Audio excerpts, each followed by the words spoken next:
Hello and welcome to Real Life Alexa channel. My name is Alexa, and this is Real Life. Today, I want to talk about International Women's Day. International Women's Day is celebrated on March 8th across the world, and that was yesterday, so I'm a day late, but I post on Wednesdays and Saturdays, so here we are. I first heard about International Women's Day, at least that I remember hearing about it, a few years ago, within the past 10 years. So this year I was sort of wondering and heard more about where it began, and I figured I would share it a little bit because it's quite interesting. International Women's Day actually goes back to the early 1900s to 1908. And about in that year, it says 15,000 women marched through New York City demanding shorter hours, better pay, and voting rights. Then in 1909, there was the first National Women's Day celebrated on February 28th. And in 1910, the Second International Conference of Working Women was held in Copenhagen. And a woman named Clara Zetkin actually tabled the idea of an International Women's Day. She proposed every year in every country should celebrate the same day. And at that time, there were women from 17 different countries, and they approved it. So International Women's Day was approved. In 1911, the next one, the very first actual one that they called International Women's Day was honored. And that was in several countries. Looks like maybe a few different dates. And so it looks like they celebrated it on March 19th at that year in 1911. And in the next week, a week later, March 25th, the tragic Triangle Fire happened in New York City. So the Triangle Fire was actually a factory. It was, if I remember correctly, they made shirts and other clothing items, and they had a lot of seamstresses in there, and there was a fire, and a lot of people were killed. And it was a lot of women who worked in the factory because it was seamstress work. And it was 140 working women, most of them Italian and Jewish immigrants, were killed. That could be a complete subject on its own to, learn about. And a lot of the things that we have that OSHA helps workplace rules and regulations for safety and such, they grew out of tragedies. They didn't just get put into place because some government agency decided overreach. It's that we as people cannot be trusted in general to do the right thing unless we know that there are going to be consequences. This is the key point. We know that there will be consequences if we don't. This goes from the tiniest thing to the biggest thing. If there are no consequences and we keep getting away with something, we actually become even more of a risk taker. And this is why we see people who are quite good and honorable and do the right thing, and they get into a position of power, and over the years all of a sudden something comes out that, well, they've been doing something for the past few years that wasn't quite right. It's because every time they've done one little thing that nobody heard about, there was no consequence for it, they got away with it, they do more. It's so easy to push that line, which is why you have to be very resolute in where your line is, what is acceptable, what is not acceptable, and you cannot let it bend, because it's a very, very slippery slope. And we're human. And you know what? If it does bend and you end up going down the slope, when you find yourself in a spot, give yourself some consequences and get yourself back up, because we're human. We can learn from mistakes and we can get better. Anyway, it's a complete side track thing there.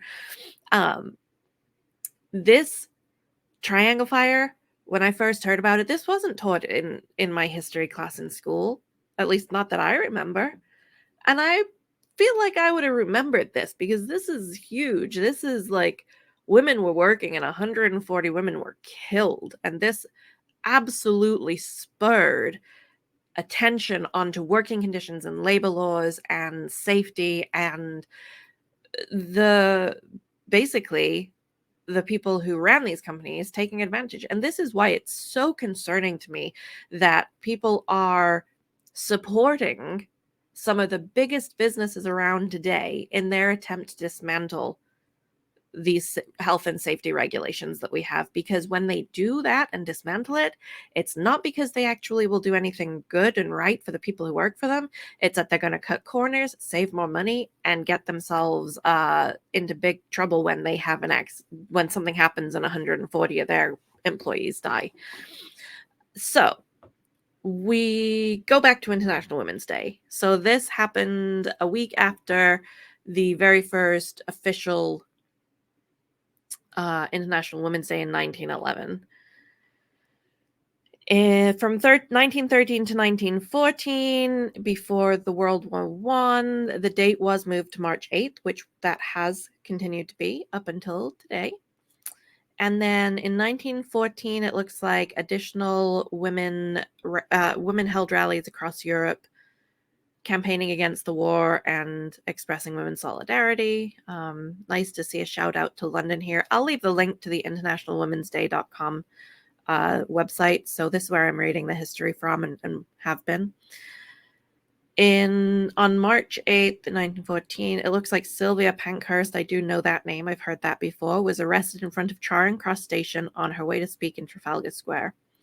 And she was, I believe, and this one I'm going to have to look up and double check, but I feel like she might have been one of the people who was inspiration behind Mrs. Banks in Mary Poppins, the original. And she was all votes for women, votes for women. I loved Mary Poppins as a kid. It was one of my favorite movies. And that Mrs. Banks, I mean, looking back now, I can see why I am such a feminist today, wanting equality for us all. And I mean true equality. I don't want the pendulum to swing where we're oppressing others. I want us to be all equal and understand that we all have different strengths, but that doesn't mean we aren't equal, right? We're all humans. We're all absolutely worthy of basic human rights. And we might not be born into the same circumstances, but at the end of the day, we're people. We're all people. And that's all we need to be. Okay, 1917, Russian women began a strike, Bread for Peace. That was in response to the death of over 2 million Russian soldiers by that point in World War I. They forced the Tsar and the provisional government he was forced to abdicate, and the provisional government granted women the right to vote in Russia in 1917 because of that. That is incredible. The power of women. Here's the thing. If you look back at any type of society where there was an imbalance of power and some sort of subsection of the population was oppressed, the people in power always push too far. And when the people who are oppressed realize that they're the ones who have the power, the people who keep trying to take a mile when you give an inch, they always push too far. There's a lot of stuff I could say about current events with that same premise, and that people aren't learning from history. But frankly, if they're not going to learn from history, I don't want them to, because I want them to push too far so people will fight back the right way. Okay, so the date the women's strike commenced was Sunday, February 23rd on the Julian calendar, then in use in Russia. This day on the Gregorian calendar in use elsewhere was March 8th. So they started their Bread for Peace strike on what is International Women's Day.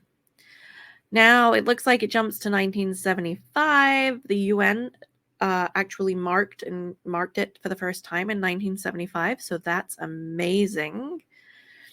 And in 1977, the General Assembly adopted a resolution proclaiming United Nations Day for Women's Rights and International Peace to be observed on any day of the year by member states in accordance with their historical and national traditions. So it's being respectful of the various countries having different calendars.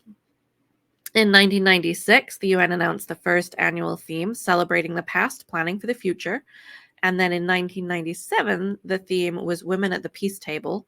And in 98, with Women and Human Rights. And then in 1999, which that feels like yesterday, but was quite a while ago now, the theme was World Free of Violence Against Women. So each year after that has had a theme. It looks like once we hit 2000, feminism started getting pushback. And I have certainly seen that over the past 20 years. If you claim to be a feminist, the whole thing is you're a man-hating something or other. And that's not it. I don't hate men. That's totally not it. But if men don't hate women, why do you think we should accept less than the men you love in your life? If you're a man and you have a son and a daughter and they do the same exact work and they're both as good at it as each other, why should your daughter get less money than your son? She shouldn't. She will. She does, almost certainly. There's exceptions to the rule. Don't say, well, I know this one woman. Great. You know one of the lucky few, right? Come on now. All right. Then let's see. 2001 has a lot of here, so I'm going to go ahead and skip over that. Just remember there was no real social media the way it is now. So nowadays when we have hashtags and stuff goes crazy, it's insane to think of how far we've come since 10 years ago, 20 years ago. Like, I feel like MySpace was around in the early 2000s, but maybe not even at the beginning, like in 2000, 2001. I don't remember it then. I remember it more in like 2005, 6, 7, maybe 2008. I don't know. It's hard to tell the dates sometimes when you're looking back on something like that. Anyway, in 2011 was the 100-year centenary of International Women's Day. And that was marking the official first event held, though they had agreed to hold it the year before, officially agreed to start having one every year the year before. And then in 1910 and then 1909 was the first National Women's Day. So 1911 was the first actually held and planned for. In the US, President Obama proclaimed March to be Women's History Month, and we were asked to mark International Women's Day by reflecting on the extraordinary accomplishments of women in shaping the country's history. The UK, Annie Lennox, singer of the Eurythmics. Side note, my mom loved the Eurythmics, so I had a lot of Annie Lennox Eurythmics song in our house when I was growing up. Not a bad thing to listen to. Okay, she led a march across one of London's iconic bridges, raising support and awareness for a global charity, Women for Women International. Since then, I think we can all know that we've had the Women's March. I think the first one was in 2017, I want to say. It's incredible to see women who have not, or maybe they don't care about the history. I don't know if they don't know it or don't care, really misunderstanding how their life has been made better by the women who have fought for, equality before them. And there is a lot of progress and there is a lot of good stuff that has happened. When you get complacent because you've been given, yesterday's bread instead of why does everyone else get today's bread and our group gets yesterday's bread? Well, it's better than what we had, but it's not equal, right? So it's a really stupid metaphor. Can't think on my feet sometimes, but we can get complacent, and we can, as people, as humans, if we have not experienced something, it's very hard for us to fully understand why other people who have experienced are upset. It's you can try to imagine it, and some people can imagine better than others, but until you've been through stuff, the great irony I find in life is that in order to truly realize how lucky you are with certain things, you have to go through hardship. And there was a quote I loved when I was just maybe in college, getting out of college, going through a lot of stuff, trying to get my self-care journey going. And it was, the greater that sorrow carves into your soul, the more joy you can contain, or the more joy it can hold or contain or whatever.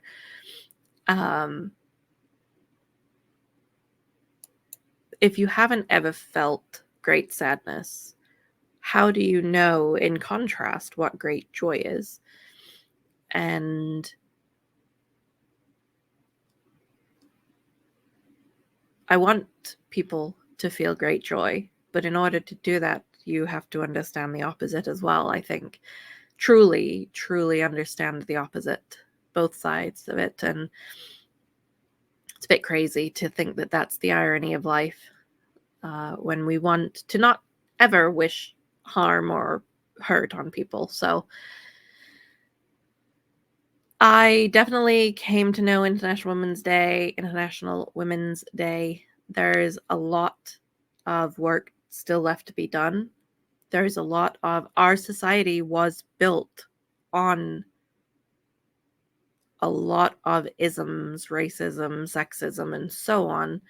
And when the structures that we are living within were built on those things, there's a lot of insidious stuff that we don't even realize, traditions, and we just have always done it that way. We don't even realize that it's done because of those things. And it can be very difficult to look at ourselves and say, oh my gosh, I'm doing something that's inherently misogynistic. Why am I doing that? I don't want to do that. I don't want to do something that puts my fellow women down. Where did that come from? How can I change it? And looking at yourself and finding that you were, it's a product of society. And we do things that have habit. And we do. And I'm a person too. I'm in society. I've been taught the same as everyone else. When you find it, fix it. That's all it is. We can change it together. But we have to be able to be willing to say, okay, I am doing something, and I don't like that I'm doing it, so I am going to change it. And doing it doesn't, especially if you're doing it subconsciously because it's what we've all been taught to do, that part doesn't make you a bad person if you're doing it unconsciously. What makes you a bad person, or might, in some people's opinion, is when you know that when it's brought up and you know you're doing something that hurts other people and you refuse to even acknowledge it, let alone change it. So when people bring this up, and say that what you're doing is, this, that, or the other. We all have a tendency to get very defensive and say, no, I'm not. I'm a good person. I never do anything intentionally mean. Okay, great. How about unintentionally, right? And it can suck. Personal experience, absolutely, hand on heart. It can suck when someone points something out to you and you realize that you were doing something you don't agree with. But it's okay, because now you know you can do better. And so learning about International Women's Day, and definitely over the past several years, people will dig in, and I'm a people. There's things that I've dug my heels in and sort of refused to acknowledge in the past. And we all do it at times. We can't let that stop us. And to harken back to something I was saying earlier, the only benefit of this current struggle, bringing it to the foreground, is that more people are going to be personally affected by the inequality. And being personally affected is normally what pushes us out of our comfort zone in order to affect change and make sure it doesn't hurt other people anymore, or anyone else that we love, right? So, International Women's Day, definitely a fantastic thing. Definitely appreciate and hopefully honor the people who have come before me, who have made it to the point where I, as a woman, can sit here and do these videos. I have my job, I have my home, I have women couldn't get credit cards. Women couldn't buy homes on their own.